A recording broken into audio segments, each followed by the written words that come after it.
How we doing, everybody? It's Wardy here. It's May 3rd, 2025, and I'm currently recording this video like a madman the night prior, 2 a.m. Eastern, not long after the Mets concluded Game 1 of a 3-game set victory against the Cardinals by a whopping 9-3 final score that we broke down in our post-game coverage, so make sure to check that out from this past night in case you guys haven't already, and please make sure to hit that like and subscribe on your way in. Further supports the channel and really shows that the grind is worthwhile here from yours truly, because today we have a key prospect segment to get into, everybody, because yes, folks, it looks like the Mets have a homegrown southpaw talent that may very well impact their bullpen and or rotation as soon as sometime over the next month at minimum, and that is, yes, Felipe De La Cruz. Remember the name, everybody, because he is absolutely dazzling it up there in Syracuse in his first Syracuse start that we're going to break down from this past day. And speaking of guys looking dazzling there in the minor league level, let's talk about a guy who's been utterly dominant all season long for the Rumble Ponies, and that's Noah McLain. How's McLain fared in his latest outing, and when can we expect him at the major league level?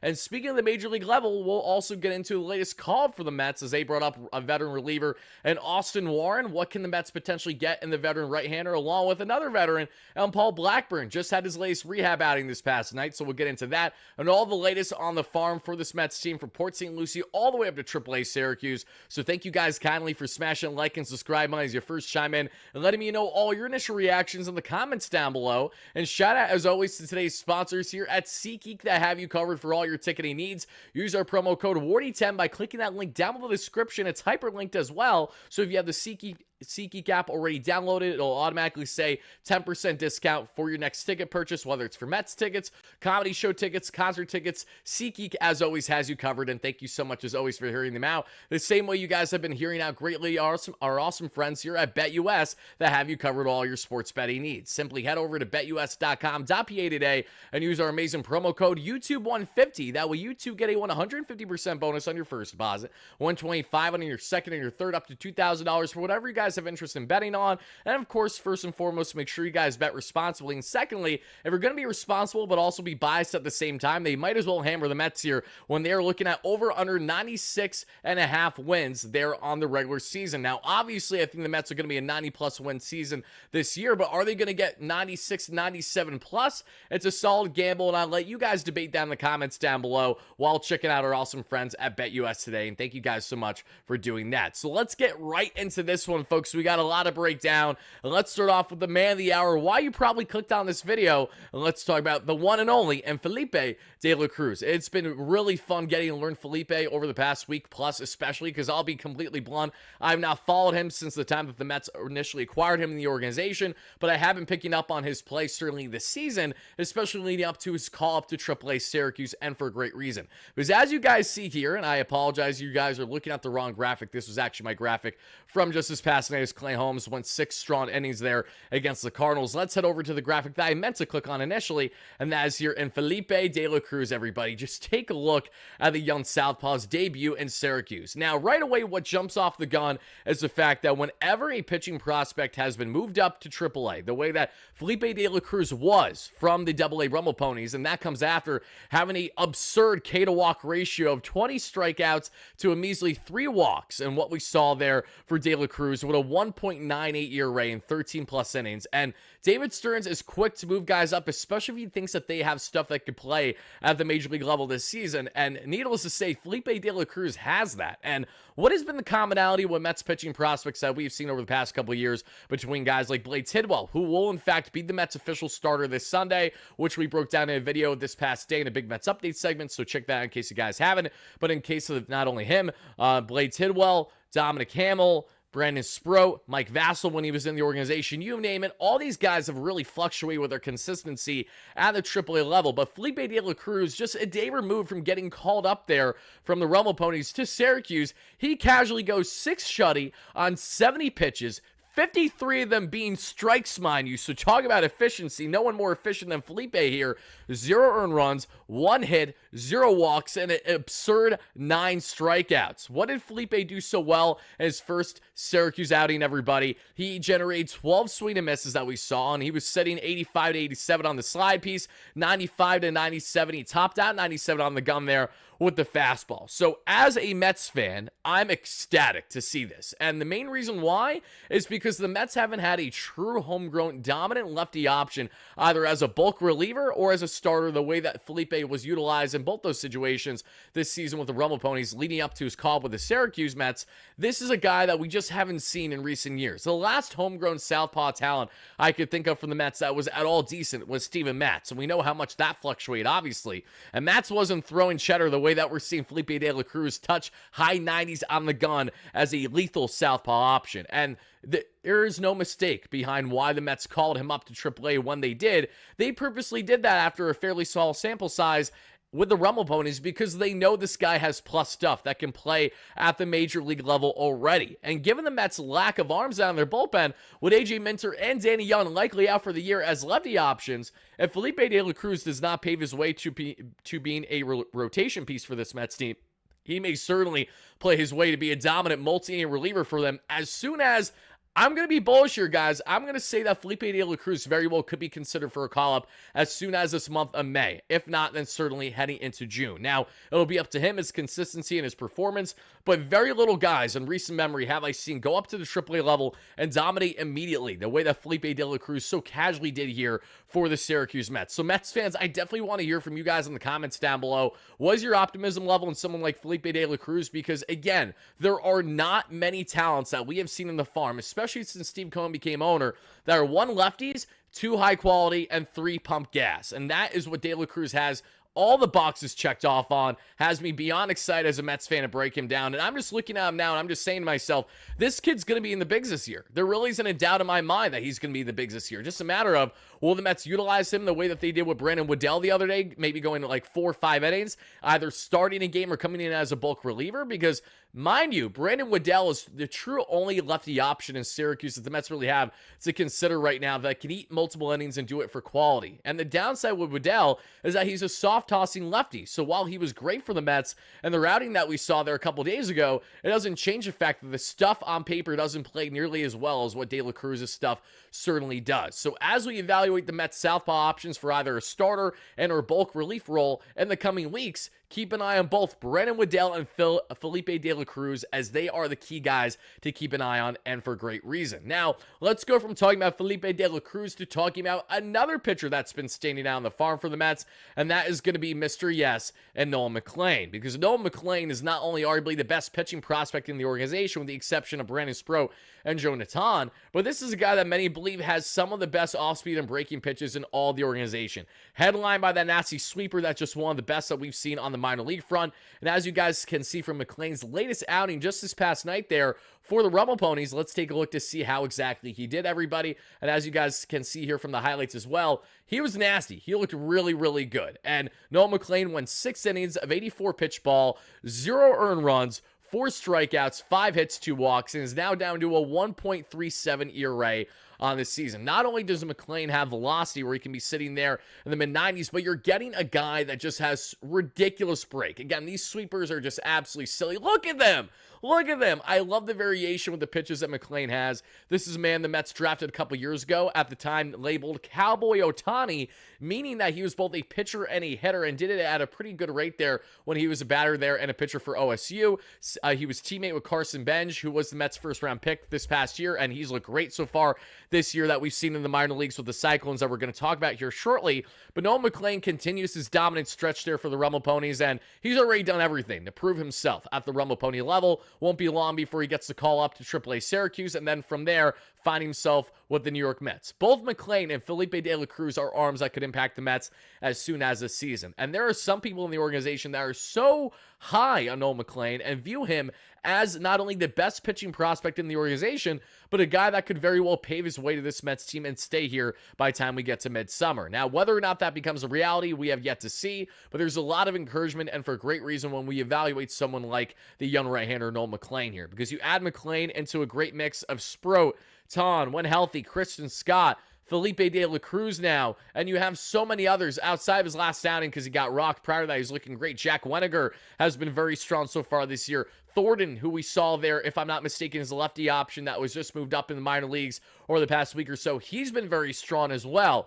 The list goes on and on of these pitching talents that just continue to blossom pretty much out of nowhere for the Mets and their farm. But this is where you have to give credit where credit's due to not only the player development, the scouting, but also the aggressiveness by David Stern since becoming Pobo over a year ago, and how he has not been afraid, but rather has emphasized how much we should focus on the farm and to continue to move these guys up as long as they're showing all the signs to do exactly that. Noah McLain has done everything to prove himself at the AA level. The only reason why he's still there, in my opinion, is to just get further seasoning, get more innings eaten before he gets the inevitable call there to AAA sooner rather than later. But Mets fans, I would love to hear from you guys in the comments down below. And I understand that you're probably going to say more McLain because the average fan knows a lot more about Nolan than they do Felipe De La Cruz. But between a flame-throwing southpaw and a dominant right-hander, which one do you think has maybe more upside at the major league level between McLain and De La Cruz? Not that this is a one over the other type thing where you can't have both be dominant and be great, but if you had a personal preference or a pick of a guy that you think is going to be better than the other, let's hear in the comments down below why exactly that is for whatever guy that you decide to pick on. Now, guys, as we continue this discussion, not only did Noah McLain look really, really good in his outing, but let's also talk about what happened for Paul Blackburn on the starter front, because even though that this is a heavy farm report video, we are going to talk about everything that happened in the Mets minor leagues, including guys on rehab. And what we saw here, everybody, from Mr. that being in Paul Blackburn was as follows. And let's pull this up right now for you guys to see. Bang, bang, boom. Easy does it. All right, maybe that's not going to pop up. If so, not a problem. Let's see if this will work now. It should work. Okay, we're just going to have a glitchy issue today. Don't love that. So let's see if I can make it work now by clicking here, going over here. There we go. If it ain't going to work once, let's try it again, see if it'll work the second time. And here we go. Paul Blackburn, everybody. This is what we got from him in his latest start there that we saw there with the Brooklyn Cyclones. Went 3 innings of 4 hit, 2 earned runs, 0 walks, 6 strikeout ball. And it's kind of crazy to say, but the Mets need Paul Blackburn right now, especially with needing another starter this Sunday. He's not ramped up in time, so they're deferring to Blade Tidwell, which is exciting. Exciting right-hander that throws absolute gas, has one of the best sweepers in all the organization, too. Nasty breaking ball. We'll just see how he plays up, especially against left-handed pitchers. In the case of Blackburn, we need more of that stability, and you can never have enough depth. And who would have thought that at any point in the season that we would be saying to ourselves, guys, I miss Paul Blackburn. I got to be honest, I miss Paul Blackburn a little bit. I want Paul Blackburn back with this Mets team. That way he is that true six-starter type, so that way they don't have to defer to all these one-day call-ups of guys where there's question marks as to what you're getting and the production that comes along with it. So Paul Blackburn, certainly positive signs on his end, and hopefully it's a continuation of a step in the right direction as he is expected to return back to this Mets rotation and pitching staff before the month of April comes to a conclusion. So I say we'll probably see Blackburn get another week and a half, the tops 2 weeks there in the minor leagues, and he'll be back up with the team, and honestly could be fairly sooner than that depending on how Mendoza and the team is feeling about him. But last but not least, everybody, now let's talk about a guy that was called up by the Mets this past day as their latest veteran reliever option to consider there, and that is Mr. Austin Warren. And in case you guys don't know Austin Warren, let me enlighten you, because Austin Warren isn't a terrible option for the Mets to consider, but also isn't an overly sexy name. As you guys can see here from Austin, he's posted a 4.35 ERA across 7 starts so far this year in 10 innings and a 1.84 whip. But Warren does have a taste of MLB experience as early as last season with the Giants, and 10.2 innings. Did have himself what we saw there in a 1.69 ERA, but a 4.68 expected ERA. K to walk ratio was horrendous, barely struck out more than a 6 K per 9 to over 4 walks per 9. The season prior had a very small cup of coffee with the Angels. Year before that, same thing, but the Angels don't know how to develop pitching if it smacked them across the face. That's why Griffin Canning is rock solid for us when he was averaging right around a 5-year ERA in his career with the Angels across 178 plus innings that we saw last season. So Austin Warren, what are the Mets getting? They're getting another reliever that's going to give you more, especially on the sinker, slider type heavy of that arsenal. Has a 4-seam, has a solid 5-pitch mix that he's working with. But funny enough, a lot of people heading into not only spring training but the regular season that I heard in the Mets community we're really intrigued and really impressed with Austin Warren, not just with his spring training outings that we saw, but also in just his stuff. Like, this is a stuff guy that the Mets think that they can get right here as a reliever option, and whether he's going to be kind of a one and done where he eats an inning or so for the Mets in this Cardinals series and then he gets sent down for someone else, what have you, we will find out certainly. But as the Mets are considering different guys outside of Daniel Nunez, because we will have a bigger Nunez update probably 24 hours from now, because the belief is that Nunez should be called up by the Mets after Blake Tidwell has a start this Sunday, barring changes, so we'll be on the lookout for that. In the meantime, though, Austin Warren is the latest reliever option the Mets are considering. This comes after Ty Adcock loads the bases when all he needed was one out in that 8th inning or so, which I don't know why we even put him in that situation, and then let Reed Garrett try to finish it, but I digress. Ty Adcock is not a major league reliever, never really has been. Is not going to be with the Mets. Didn't look good last year. Didn't look good in his one outing this year. Kevin Herget, I was more intrigued by. Chris Davinsky, just don't want to pitch him back-to-back innings when you don't have to. Those are the guys that have been called up of recent for the Mets. And Jesus Cabrera, who gave up 5 earned runs in the 2nd inning out of a 3-inning outing for the Mets against the Nationals in their 19-5 victory or whatever it was. He has since elected free agency, so he's no longer part of the organization. So he's completely outright out of here, everybody. So last but not least, before we get out of here, let me leave you guys with the latest on the farm report as we plan to update you guys on from Port St. Lucie working all the way up there to AAA Syracuse. And it starts here with the St. Lucie Mets as they falter to the Hammerheads 4-0 this past night's game. And the standouts on the pitching end weren't really anything that I feel like I need to get into here. And on the offensive end, a lot to be desired there. Colin Houck, 1 for 3 with 2 walks. That's nice, but still bang below the Mendoza line. Former first-round pick 2 years ago in the final first-round pick under the Billy Epler regime. No one else was really hitting a lick in that game. We then get on to the Brooklyn Cyclones, and they beat the Blue Rocks by a final score of 3-2. The offensive standouts are Mr. Ewing, who was called up this past week from St. Lucie to the Cyclones, ripped his first double of his now, double, where are we? With the Cyclones, I apologize.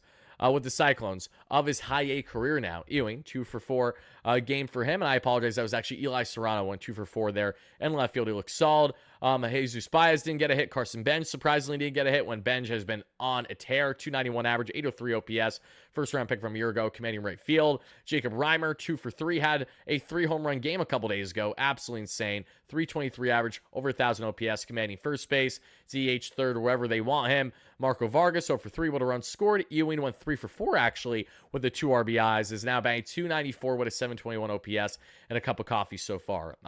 Boston Barrow at shortstop moved down in the order, batting 8th. 1 for 3 with a run scored as he's still trying to get acclimated and get his feet wet there at the Cyclone level. Barrow had a very solid year last year that we saw in the minor leagues, as did Nick Morabito, who was the Mets minor league player of the year last year and has now moved up since to the Rumble Ponies. And speaking of the Rumble Ponies, everybody, we're going to talk about them in a minute. But before we do, just to make any more notes on the pitching end, we did see another key standout on the pitching end, and that is Anthony Nunez. Anthony Nunez has now pitched 8 scoreless outings for the New York Mets for the Brooklyn Cyclones as a right-handed reliever. So much so that he, in 12.1 innings, has 20 strikeouts and a .41 whip.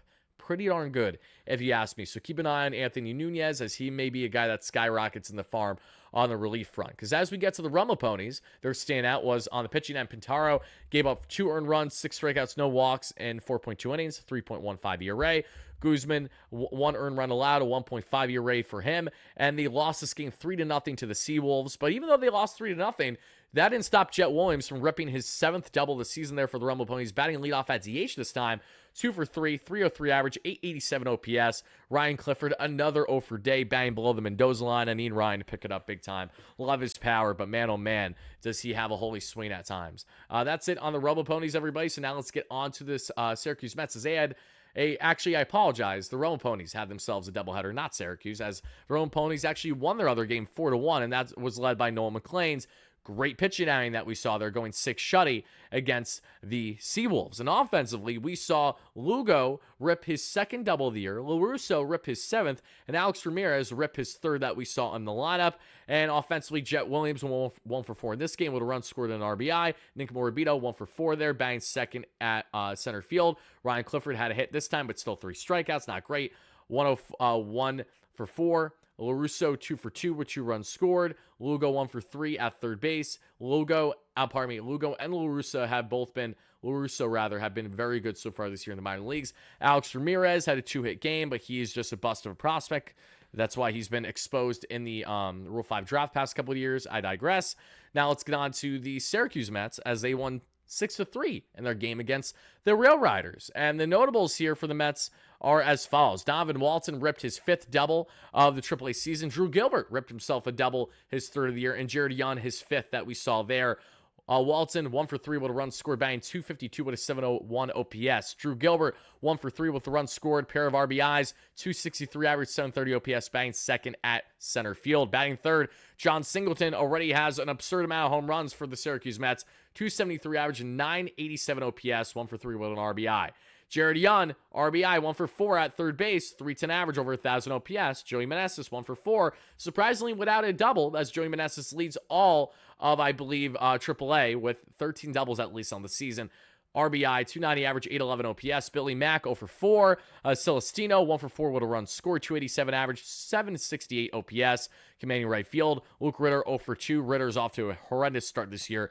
Feels like it might not be long before the Mets finally cut bait with Ritter, who they've never considered at the major league level, even in years where the offensive numbers had you thinking, maybe they should consider him. Bad defense, not a versatile player. It's going to happen for a guy that's already in his late 20s. Hayden Senger, 1 for 2 with a run scored. Love ourselves some Hayden Senger, baby. What a great job he did for the Mets there when he was called upon the first month or so of the season. But folks, that is all I got for you for our latest farm report. A nice quick breakdown for you guys on Felipe De La Cruz, Noah McLean, a bit on Austin Warren, Paul Blackburn, and everything else happening there in the farm. So I will see you all later on today for our post-game segment, hopefully after the Mets can try to secure that series victory against the Cardinals. But whenever you guys are watching this, whether it's before or after that ball game, thank you so much for watching. I hope you enjoyed the content, and be on the lookout for more Mets content all season long here on the platform. Shout out to my awesome friends again at SeatGeek that have you covered for all your ticketing needs. Use our promo code WARDY10, link down below, and also shout out to BetUS to have you covered for all your sports betting needs. Make sure you guys bet responsibly. I'll see you all in the next one. Let's go Mets, baby. Peace out.